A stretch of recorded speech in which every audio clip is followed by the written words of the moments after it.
vista artístico, vamos começar por aí, a sala representa primeiro um sonho que a gente tinha desde o começo do projeto, né?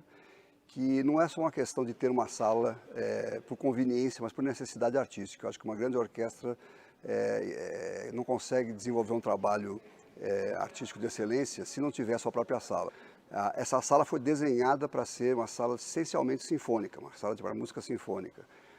Então, nós temos agora as condições físicas, né, e artísticas de desenvolver o projeto de maneira a levar a Filarmônica até melhores condições do que nós temos encontrado até então. E do ponto de vista também da importância, da relevância da sala, acho que culturalmente, porque estabelece um polo de irradiação da cultura. Nós não vamos acomodar só a Filarmônica, mas a Sala Minas Gerais passa a ser um polo de atração para orquestras visitantes, para grupos de outros estilos e gêneros, né, que vão tocar aqui. E com a qualidade da orquestra também nós vamos posicionar Belo Horizonte e Minas Gerais, né, no mapa internacional do circuito cultural de cultura em geral.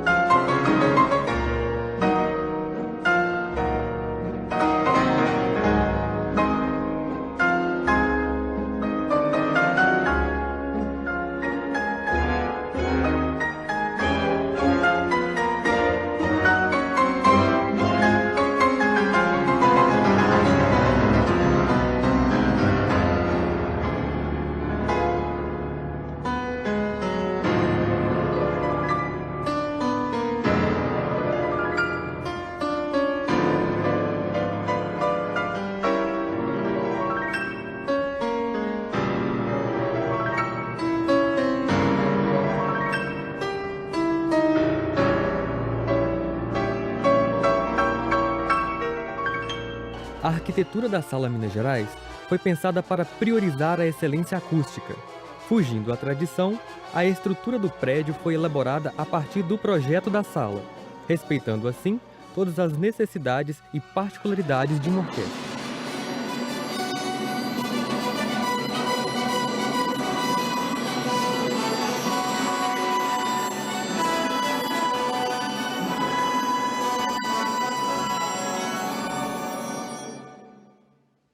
O importante aqui, que é bonito, é a incrível intimidade, a relação muito íntima que tem as orquestras com a sua sala de concerto.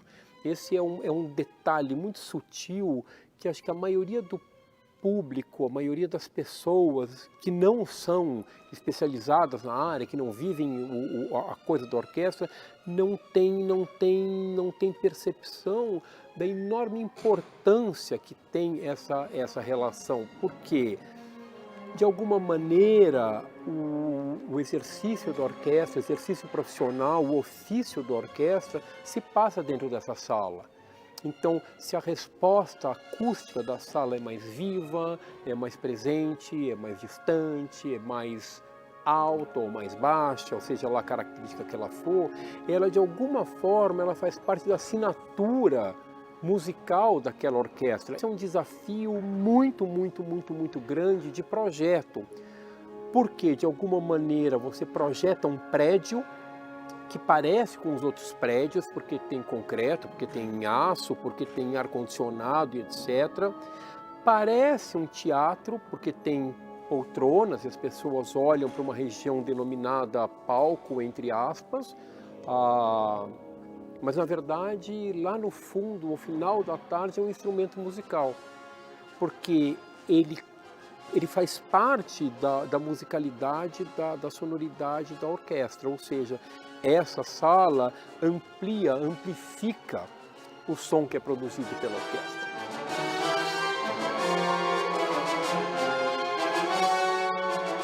Eu queria preservar, eu queria trazer a mim a qualidade dessas salas retangulares, que quais são uma presença acústica muito forte.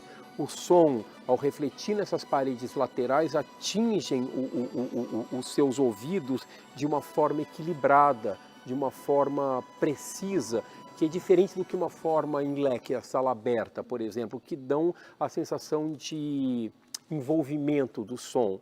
Nós tivemos a oportunidade de realmente conversar com uma equipe de engenheiros acústicos de grande renome internacional. Visitamos algumas salas que já existem por aí de qualidade. Eu mesmo já regi em várias salas que eu notei que são maravilhosas, né? E a gente quis duplicar essa ideia aqui na Sala Minas Gerais. E, logicamente, é uma sala original do ponto de vista que ela é uma caixa de sapatos, estruturalmente, né? Como as grandes salas de concertos do mundo até hoje. Mas, ao mesmo tempo, ela tem essas varandas, esses balcões que abraçam o palco aqui na frente, né? O que vai trazer o público muito mais próximo da orquestra e vai propiciar também uma audição muito mais detalhada, né? Tanto dos momentos mais delicados da música, como também dos momentos mais fortes, né? Tem outros elementos que a gente chama de elementos de arquitetura, que é porque chama, mas na verdade são elementos acústicos. Por que aquele balcão tem aquela forma e não outra? Aquele balcão tem aquela forma e não outra, que é para trazer som de volta para o palco, por exemplo.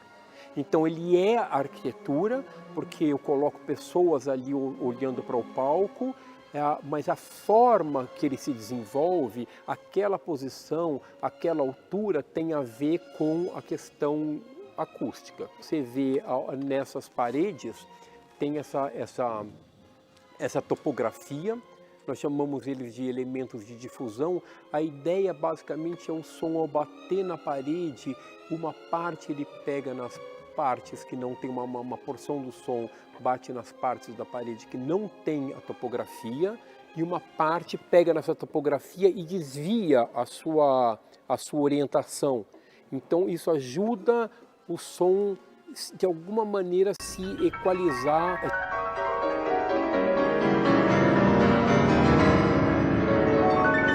Está em cima de uma série de 2 elevadores.